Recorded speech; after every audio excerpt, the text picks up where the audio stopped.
This week on the Retirement Quick Tips podcast, I'm sharing with you some key takeaways from a unique and excellent book by Frank Hanna. It's called What Your Money Means and How to Use It Well. Today, I'm talking about the dangers of non-essential wealth and spending it all on ourselves or accumulating it and passing it along to heirs. If you missed yesterday's episode, go back and listen to it because I defined 4 spending categories, which are called the fundamentals. And once each of these are covered both now and into the future, then anything we have left over is considered non-essential wealth. And we have to be very careful about what we do with that non-essential wealth.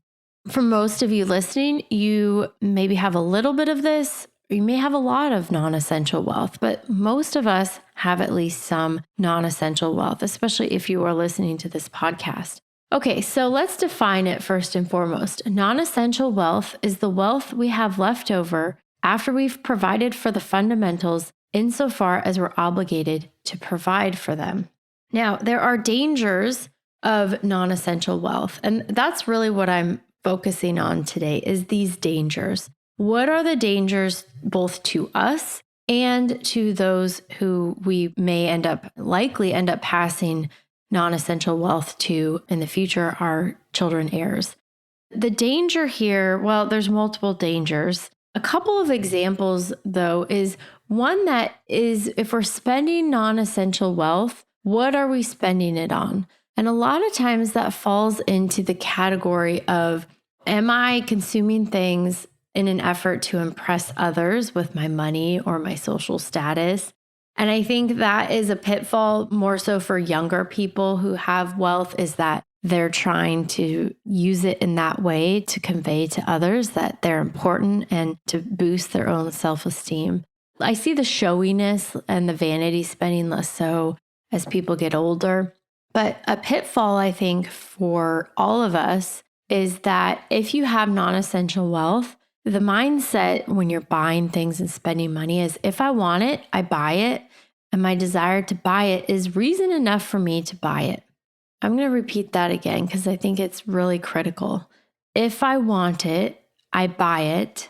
And my desire to buy it is reason enough for me to buy it. I don't need to think about it more than that. If I want it, I'm going to have it. And Frank Hanna argues this is the triumph of selfishness. And is that who we want to be?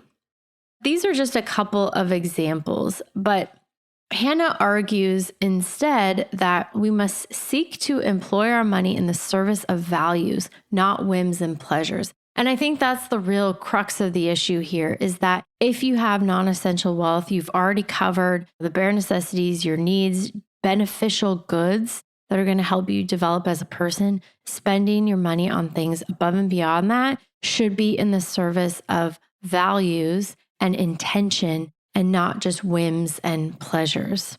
He also says by means of our money, we can become better persons and we can make better persons of those who are close to us. So those are some of the dangers of spending non-essential wealth on ourselves. But what if instead you're like a lot of people and yes, you have non-essential wealth and you might spend it on yourself, but a lot of that is put into investment accounts, into real estate, into various assets that can grow and accumulate more wealth over time with the idea that you want to pass this on to your heirs. I have a few clients who don't have the desire to pass along much of anything to their heirs. But I would say most of the clients that I work with who have non-essential wealth, they desire to pass virtually all of it to their heirs. And so it is important, and I think one of the main points in the book is to be careful about this. Frank Hanna says we can try to avoid the dangers inherent in non-essential wealth by giving it to others close to us. But when we do that, other people come to have non-essential wealth and simply inherit the problems we're trying to avoid by giving it away. Okay, so let me back up. There are these dangers that are inherent of having wealth. And so a lot of us are like, well, we're going to be somewhat austere in our life and we're not going to spend it all and be frivolous with that money. But instead, we're going to give it away to our heirs and they can decide what to do with it. Whether you've consciously thought through that or not, I think that is definitely an intention. that a lot of people have when they're passing along wealth to their heirs is that like, well, I'm going to be frugal. I might enjoy some of this, but I'm going to give it to you and you can do with it what you want. Well, the problem with that, according to Hanna, and I would agree with this wholeheartedly, is that many people who come into wealth, even if they grew up fairly comfortable and well off, when you are now responsible for that amount of wealth and you do not have experience in dealing with that previously, a lot of people do not handle it responsibly. Non-essential wealth also stifles initiative.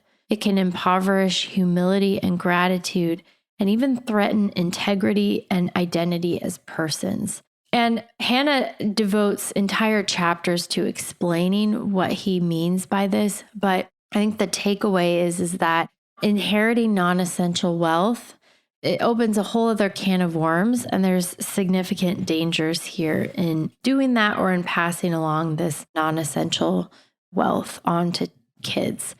That's it for today. Just the worldview is that more wealth equals better.